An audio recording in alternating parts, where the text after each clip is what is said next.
What a tumultuous 24 hours it has been for two of the most powerful leaders in the world. Now, on the surface of it, US President Donald Trump and British Prime Minister Boris Johnson are up to their necks in controversy. In both cases, it might look extremely unlikely that they'll beat the odds and, in Trump's case, make it to the next election, and for Johnson, reach the point of Brexit at the end of next month. Long odds, especially for Boris.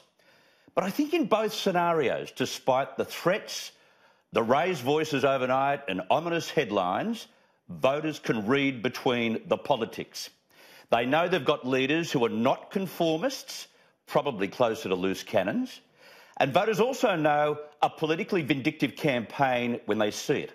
You take Donald Trump.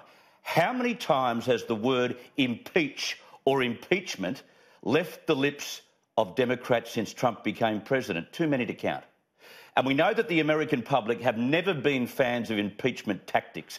It's seen as a cheap way to bring down an opponent, especially a president. And if the Trump call to the Ukraine president tells us anything, it's that there was no link made by Trump between his aid package for the Ukraine and his suggestions to investigate his presidential competitor Joe Biden. Was it inappropriate to ask for action on Biden? Probably. Criminal? Hardly.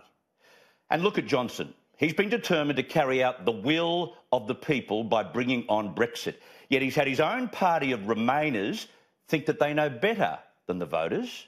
And when he gave Labor what it asked for, support for an early election, what did they do? Labor did a backflip with triple pike, knowing that Boris would win in a landslide. And so is it any wonder the UK polls show that tens of thousands of Remainers have since become Brexiteers? They want the Parliament to do what a referendum told them to do, what Boris Johnson is fighting for.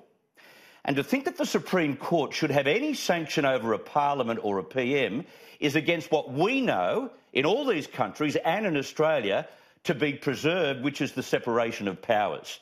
That only infuriates voters more.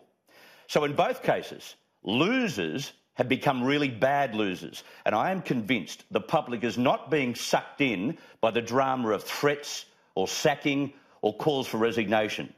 There are times in world history when loose cannons are exactly what's required to break through, to get tough against insurmountable odds.